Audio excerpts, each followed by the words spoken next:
1971년 미국의 발명가 하워드 올하우즈는 유리 표면에 물이 맺히지 않고 흘러내리도록 만드는 발수 코팅 기술을 특허냈습니다. 이 기술은 이듬해인 1972년 레인엑스라는 이름으로 상용화됐고 이후 북미를 대표하는 자동차 유리 관리 브랜드로 자리 잡았습니다. 그런데 흥미롭게도 세계 자동차 마니아들 사이에서는 이 미국의 대표 브랜드와 늘 함께 비교되는 제품이 있습니다. 바로 일본 소프트 99의 글라코. 미국, 영국, 유럽의 자동차 커뮤니티에서도 레인엑스냐 글라코냐라는 비교는 지금도 꾸준히 이어지고 있습니다. 그렇다면 글라코는 한국에서만 유난히 인기 있는 제품일까요? 아니면 세계적으로도 인정받는 경쟁자일까요? 오늘 그 이야기를 살펴보겠습니다. 글라코를 만든 회사는 일본 오사카의 소프트 99입니다. 1954년에 설립된 이 회사는 원래 왁스와 세차용품을 만들던 일본 내에서는 자동차용품 왕국이라 불릴 만큼 탄탄한 입지를 가진 브랜드였습니다. 레인엑스가 이미 미국 시장을 평정한 지 20년 가까이 지난 1991년, 소프트 99는 자동차 유리 관리만을 전문으로 다루는 새로운 브랜드 하나를 런칭합니다. 이게 바로 글라코입니다. 후발주자였지만 이들이 내세운 무기는 단 하나, 더 오래가고 더 확실하게 물을 튕겨내는 발수 코팅 기술이었습니다. 발수 코팅의 원리는 사실 그렇게 복잡하지 않습니다. 유리 표면에 실리콘 계열의 코팅막을 얇게 입히면 물 분자와 유리 표면 사이의 표면 장력이 바뀌면서 물이 유리에 넓게 퍼지지 못하고 동그란 방울 형태로 맺힙니다. 여기에 차량이 달리면서 생기는 바람의 압력이 더해지면 이 물방울들이 옆으로 밀려나면서 자연스럽게 흘러내리는 겁니다. 이론상으로는 간단해 보이지만 실제로 이걸 상품화해서 오랜 기간 성능을 유지하도록 만드는 건 완전히 다른 문제였습니다. 초기 발수 코팅 제품들은 며칠만 지나도 효과가 떨어지거나 시공이 까다로워서 얼룩이 남는 경우가 많았습니다. 소프트 99는 이 부분에서 꾸준히 기술을 개선하며 제품을 다듬어 나갔고 그 결과물이 지금 우리가 아는 글라코 라인업입니다. 그래서 한국에서만 유명한 걸까? 결론부터 말씀드리면 아닙니다.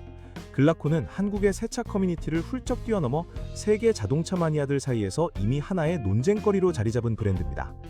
영국의 대형 자동차 정비 커뮤니티 디테일링 월드와 피스톤 헤즈에는 레인엑스를 몇 년째 써오다가 글라코로 갈아탄 뒤 차이가 놀라울 정도로 컸다는 식의 후기가 꾸준히 올라옵니다. 미국의 BMW 오너 포럼에서도 레인엑스는 오래 못 가지만 글라코 울트라는 훨씬 오래 간다는 댓글을 어렵지 않게 찾을 수 있습니다.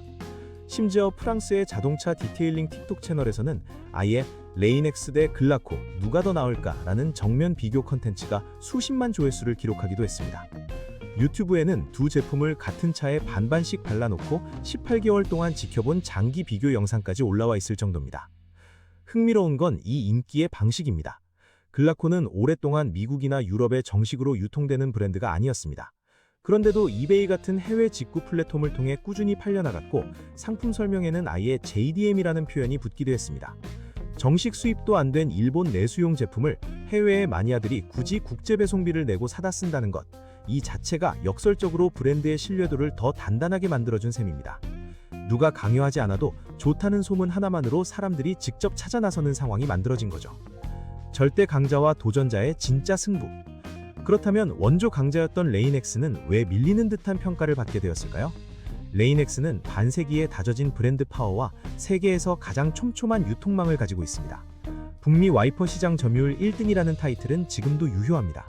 하지만 정작 사용자들의 비교 후기에서 반복적으로 나오는 이야기는 지속력입니다. 레인엑스는 시공이 간편하고 초기 효과가 확실하지만 며칠에서 몇 주 안에 효과가 눈에 띄게 옅어진다는 평가가 많습니다. 반면 글라코, 특히 상위 라인인 글라코 울트라나 DX 시리즈는 시공은 조금 더 까다롭지만 최대 몇 개월까지 효과가 유지된다는 후기가 압도적으로 많습니다. 결국 두 브랜드의 대결은 오래된 국민 브랜드와 까다롭지만 확실한 신흥 강자의 구도로 굳어졌습니다. 그리고 이 구도 자체가 세계 세차 커뮤니티에서 몇 년째 꺼지지 않는 떡밥이 되고 있는 겁니다. 한국 역시 이 글로벌한 흐름 안에 있는 것뿐입니다. 국내 자동차 커뮤니티에서 글라코가 인기 있는 이유도 결국 해외 리뷰와 비교 영상을 접한 사람들이 직접 써보고 그 지속력에 놀라면서 입소문이 이어진 결과에 가깝습니다. 작은 도전자가 만든 큰 흔적. 돌아보면 글라코의 이야기는 화려한 마케팅이나 압도적인 자본력에서 나온 성공담이 아닙니다. 이미 절대 강자가 자리 잡고 있던 시장에 오사카의 한 회사가 20년 늦게 뛰어들어서 오직 성능 하나로 승부를 본 이야기에 가깝습니다. 정식 유통망도 없는 나라에서까지 소비자들이 직접 찾아 나서게 만들었다는 것, 그리고 반세기 역사를 가진 원조 브랜드와 나란히 비교당할 만큼 신뢰를 쌓았다는 것, 이 두 가지만으로도 글라코가 왜 유명해졌는지에 대한 답은 충분해 보입니다. 여러분은 어떻게 생각하시나요? 시청해주셔서 감사합니다.